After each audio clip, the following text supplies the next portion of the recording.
On the subject of the pandemic, in your mind, what's the connection between what's happening and our relationship with the natural world?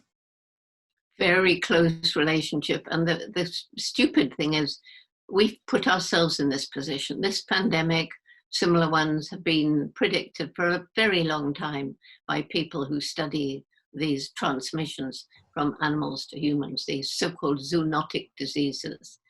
And, you know, we have so disrespect of the environment and animals.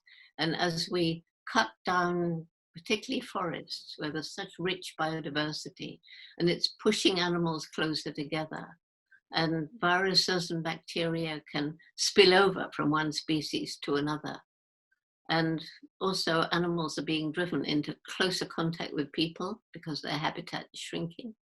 And that again provides an environment for spillover. And then on top of that, the way we treat animals, we hunt them, we kill them, we eat them, we traffic them. We're selling them in wildlife meat markets in Asia and across Africa.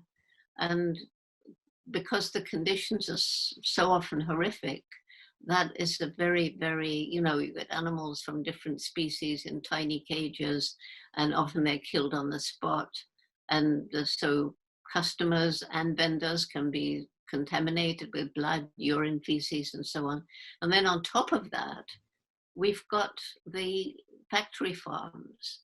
And all of these things, A, are terribly cruel, and B, provide exactly the right environment for viruses and bacteria to spill over. And they've been doing it, and people have known about it, and people know why it's happening, but it still happened. I have one more extremely quick question for you because we're about to run out of time. But I just want to say the main themes of LIVEMEDAID are hope, resilience, and human spirit. And National Geographic recently launched a new documentary in conjunction with the 50th anniversary of Earth Day called Jane Goodall, Hope, which everyone should check out, by the way. So finally, are there some words of hope that you could leave us with tonight? Well, yes, I mean, you know, earlier we talked about a silver lining. The silver lining is, think of the thousands of people in big cities who probably never breathed clean air before, never looked up except once in a blue moon to see stars in the night sky. They won't want to go back to all the pollution. I don't for a moment think that we'll get the world we want immediately like that.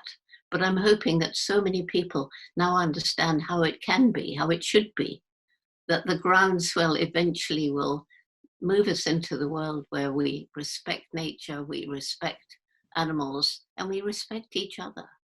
Dr. Goodall, thank you so much for joining us. That was so inspiring. Thank you. Have a good evening.